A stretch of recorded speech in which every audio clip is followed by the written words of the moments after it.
तो चलिए बढ़ते हैं आगे। इधर पानीपत के आसन खुर्द गांव में देर शाम दो पक्षों के बीच हुए झगड़े में चाकूबाजी हुई और इसमें एक व्यक्ति की मौत हो गई है। इसके साथ ही गांव का जो सरपंच है उसके समेत 4 लोग घायल भी हो गए हैं। वहीं घायलों को इलाज के लिए सिविल अस्पताल में भर्ती करवाया गया है, जहां सरपंच समेत एक व्यक्ति की हालत गंभीर बताई जा रही है। इस मामले में एसपी शशांक कुमार सावन के आदेश पर पुलिस जांच पड़ताल में जुट गई है।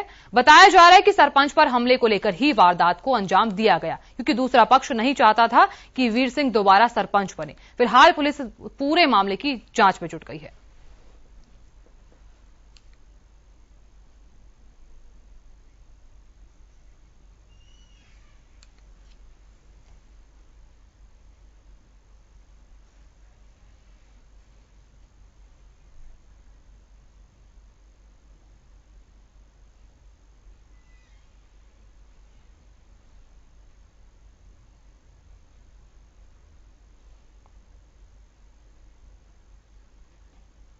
और इसी खबर पर ज्यादा जानकारी के साथ मेरे सहयोगी जितेंद्र शर्मा जुड़ गए हैं पानीपत से। जितेंद्र, आपसे जानना चाहूंगी आखिर पूरा मामला क्या है, जरा विस्तार से बताइए।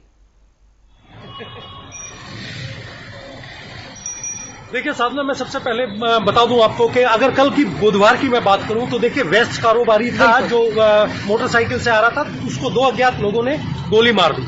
उसके बाद जो है उनका भी शव जो है इस समय हम सिविल हॉस्पिटल में है और उनका शव जो है शवगृह में रखा गया है। और जहां मैं रात की बात करूं तो देखिए आसन खुर्द गांव की ये घटना है, जहां पर जो है सरपंच के साथ जो है उनके जो अपने थे, मैं बताऊंगा कि सुनील जो था, आपस में चाकूबाजी हुई। सरपंच का यही भी कहना था कि जो दूसरी पार्टी थी वो कहीं ना कहीं सरपंची को लेकर आपस में तनाव रखते थे और इसी को लेकर जब वो शाम को अपनी जमीन पर थे तो वो मौके पर पहुंचे और वीर सिंह सरपंच जो इस समय मौके के सरपंच है उनके साथ मारपीट की गई। मारपीट करने के बाद वो बुरी तरीके से चाकू के हमले में उनको बुरी तरह घायल कर दिया, जिसमें सुनील जो था, उनके परिवार का जो लड़का था सुनील 35 वर्षीय, उसकी भी मौत हो गई। और फिलहाल इस मामले को लेकर लगातार जो है पुलिस आरोपियों की तलाश में जांच में जुटी हुई है। लगातार टीमें गठित कर दी गई हैं और सबसे बड़ी बात यह है कि देखिए जिस तरीके से वारदात हुई उस वारदात का वीडियो भी वायरल हो चुका है, किस तरीके से लोग बाग चाकू मार रहे हैं। और लेकिन प्रशासन जो है, आप ये लगा लीजिए जिस तरीके से लगातार क्राइम बढ़ रहा है वो कहीं ना कहीं अपने आप में ये बताने के लिए काफी है कि पानीपत सिटी जो है लगातार क्राइम सिटी के नाम से जो है, जैसे शुरू में क्राइम बढ़ा था तो कहीं ना कहीं क्राइम बढ़ने लगा है। और अभी मैं आपको ये बता दूं कि दोनों ही जो है, चाहे वो संजीव वेस्ट के कारोबारी हो या आसन खुर्द गांव में जिस तरीके से चाकू गोद कर जो है मौत के घाट उतारा गया है, उनकी दोनों की डेड बॉडी शवगृह में रखी गई है और उनका जो है पोस्टमार्टम होना बाकी है। उसके बाद ही पुलिस क्या कार्रवाई करती है, कैसे करती है, वो आने वाला वक्त बताएगा। लेकिन दोनों ही मामलों में अभी तक किसी की गिरफ्तारी नहीं हुई है। जितेंद्र, अगर मैं बात करूं मौजूदा हालातों की तो यहाँ ये घटना सामने आई है कि 2 पक्षों में लड़ाई हुई है। ये भी जानकारी मिली है कि यहाँ चाकूबाजी भी हुई है। अगर इसी घटना को देखा जाए तो इससे पहले भी कई घटनाएं ऐसी हुई हैं, लेकिन बावजूद इसके क्या इस घटना में कोई पुरानी रंजिश हो या फिर कोई नया खुलासा हो सकता है? देखिए साधना, सबसे बड़ी बात है कि हमने इस मामले में जो मौजूदा सरपंच थे, क्योंकि सरपंच भी इस मामले में घायल हुए हैं, उनके 3-4 साथी जो है घायल हुए हैं चाकू लगने के बाद। वीर सिंह उनका नाम है, हमने उनसे बात करी थी तो उन्होंने जो आरोप लगाए हैं, उनका जो कहना है कि जो गांव के ही दूसरी पार्टी है और वो जो है वो भी सरपंच पद के लिए वो कहीं ना कहीं उनसे रंजिश रखते थे, मनमुटाव रखते थे। और देर शाम जो वो अपने खेत के अंदर थे, खेत में वो जो है अपनी योजना के अनुसार 8 से 10 जो उनके दूसरी पार्टी के लोग थे वो पहुंचे और उन्होंने ताबड़तोड़ चाकू से हमला कर दिया, जिसमें जो है सुनील की जो है उन्हीं के परिजन जो है सुनील की जान जा चुकी है और वीर सिंह और एक सचिन जो है जिसकी हालत गंभीर बताई जाती है, जिसको देर रात जो है डॉक्टरों ने जो है यहां से रेफर कर दिया, जिनका एक प्राइवेट हॉस्पिटल में इलाज चल रहा है। तो कहने का मतलब ये है कि जिस तरीके की ये घटना है अपने आप में बहुत बड़ी वारदात है। अब देखना ये है कि इसमें जो लोग शामिल थे उनको उनकी पकड़ के लिए एसपी शशांक कुमार सावन ने रात ही आदेश कर दिए थे और सीआईए की कई टीमें जो है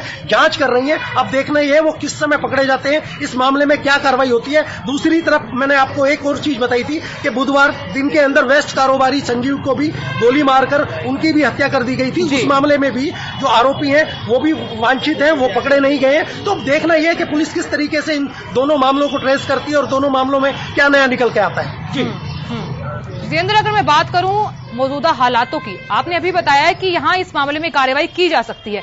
आपको क्या लग रहा है? आपने पूरी घटना को देखा होगा, वहां मौजूद लोग होंगे, उनसे भी आपने बातचीत की होगी, वहां आसपास लोगों का क्या कुछ कहना है? आपको क्या लग रहा है कि पुलिस प्रशासन इस पूरे मामले में कार्रवाई करेगा? क्योंकि अक्सर यही देखा जाता है कि कार्रवाई में सिर्फ कागजी मात्र कार्रवाई की जाती है।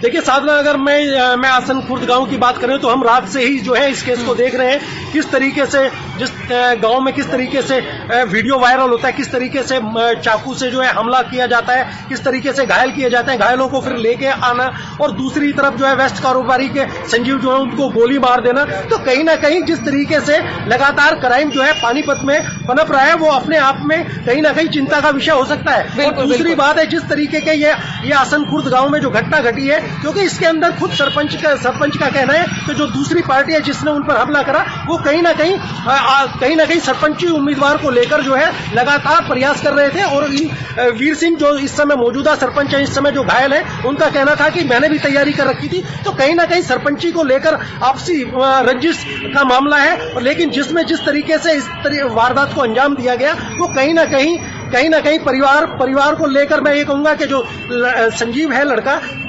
सुनील है, उसकी जो है अकस्मात मौत हो गई है। और जो है परिवार जो है पूरा जो है सिविल हॉस्पिटल में आया हुआ है, क्योंकि देखिए वेस्ट कारोबारी हो या सुनील हो, दोनों के ही शवों का पोस्टमार्टम होने के बाद ही शव परिजनों को सौंपा जाएगा। लेकिन फिलहाल जो है पुलिस इन दोनों मामलों में जांच कर रही है और लगातार वो कोशिश कर रही है इन दोनों मामलों में जो अपराधी हैं जो है उनको उनकी की जाए। और बिल्कुल जितेंद्र, अब देखना होगा कि इस मामले के बाद पुलिस जो प्रशासन है वो क्या कार्रवाई करता है, क्योंकि जाहिर तौर पर देखा जाता है कि ऐसी घटनाएं हर बार बढ़ती हैं और अगर कार्रवाई नहीं की जाती तो ऐसी घटनाएं बार बार होती हैं। अब देखना होगा कि इसमें प्रशासन क्या कुछ कार्रवाई करता है। बहुत शुक्रिया तमाम जानकारी देने के लिए और जानकारी साझा करने के लिए। तो फिलहाल के लिए इस बुलेटिन में इतना ही। आप देखते रहे राणा न्यूज। नमस्कार।